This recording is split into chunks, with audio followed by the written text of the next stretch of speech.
Action! Someone is killing Jedi. It doesn't make sense. What happened? I sensed darkness. Leslye, firstly, can I say congratulations as a lifelong Star Wars fan. The episodes of The Acolyte that I've seen are just amazing. You should be so proud. Thank you. It really is such a relief to hear that fans are responding that way. Honestly, I'm a fan, so I really made it for fans. So it's wonderful to hear you say that.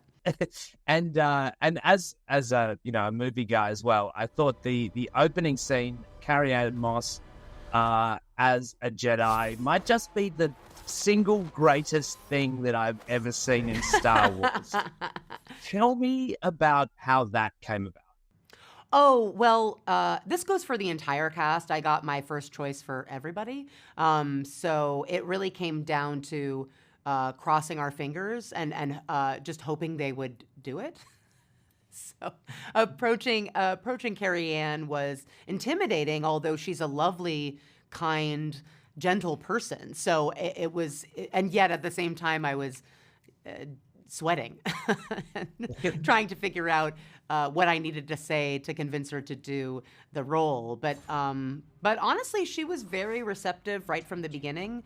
Very interested in playing a Jedi and what that meant, and the responsibility that comes with that. So, yeah.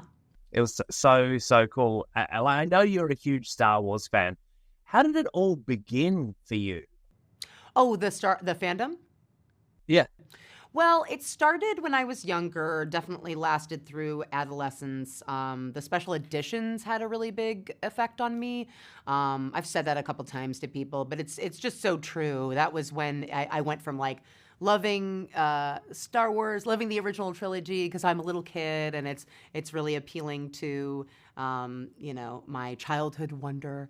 But I think by the time I got to high school, those special editions and being able to see the original trilogy on the big screen, for the first time was thrilling, and that reignited my fandom as an adolescent and then as an adult. And then as an adult who had been working in the entertainment industry and had incredible success, you reached out to Rain Roberts in 2019. What was happening in the Star Wars universe at that time that made you think, yeah, like, I want to get involved in this? Was it Baby Yoda? No. I had actually started, if I'm remembering correctly, I had started working on the pitch before when The Mandalorian, when the first season came out. And when I saw Grogu, when I saw Baby Yoda, I just thought, man, that's genius. And I don't have an idea like that. And I was like, that's the most brilliant idea I've ever seen. Where the red one was. But be careful. They're up. No, hold them apart. I'm going to have to come up with something to follow that up. Yeah, like it really was a kind of like a lightning bolt moment, I think, for the Star Wars universe. And yes. Yeah. It was just a return to that kind of, what is it called? It's like, it just felt like this, I don't know, this, like, again, that sort of childhood excitement around Star Wars, having this nice episodic, referencing so many different versions of Star Wars. But I'm trying to think, like, honestly, the thing that I love the most about Mandalorian, and I hope we've achieved this a little bit in The Acolyte, is that it really is about a man becoming a father.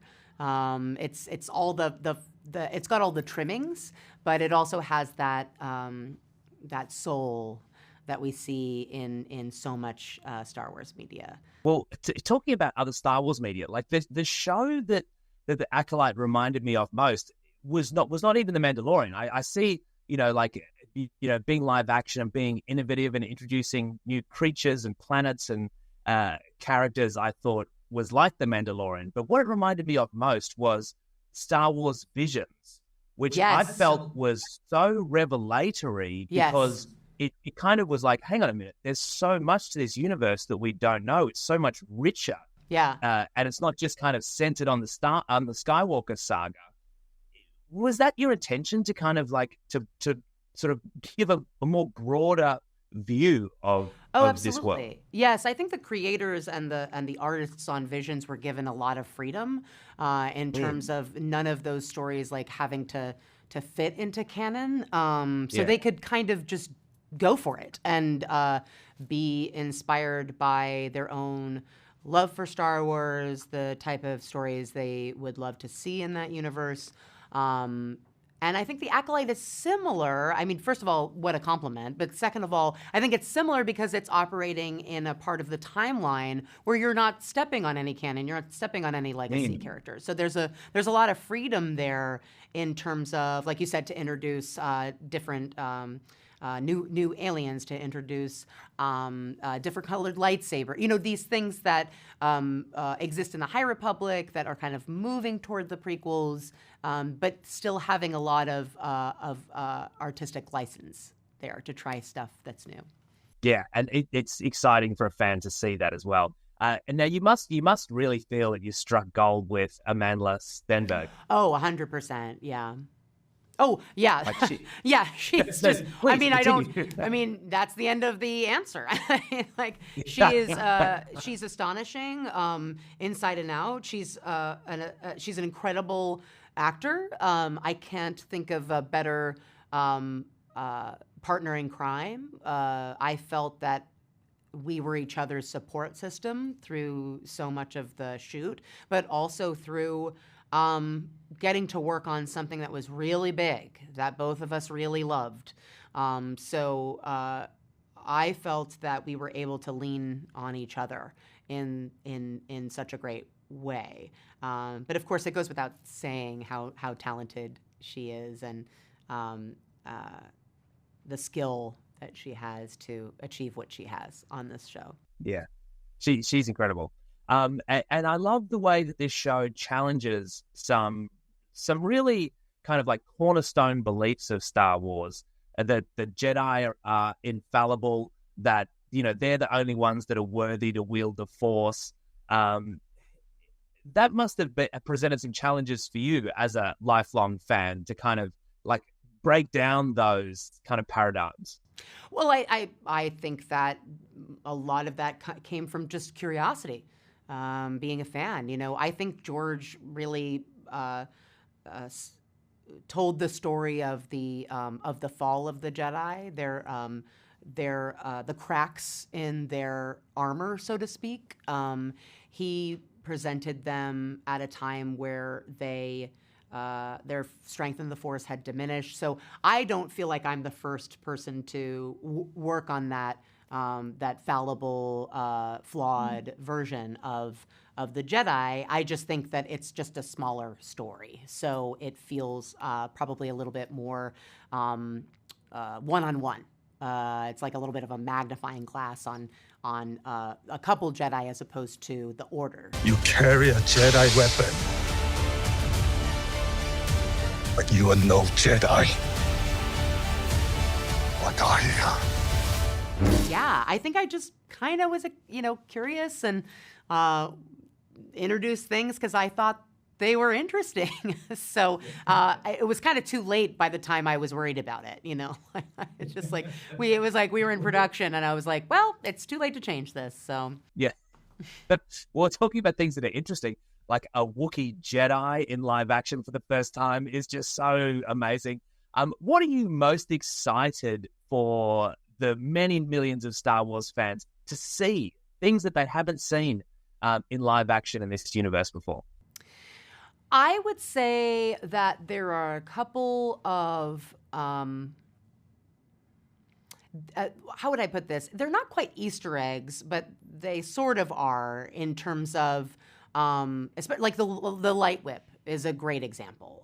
It's something that has existed in the EU. Traditionally, it's attributed to Sith characters. It's in the High Republic when Vernestra Rwoh makes her lightsaber into a whip.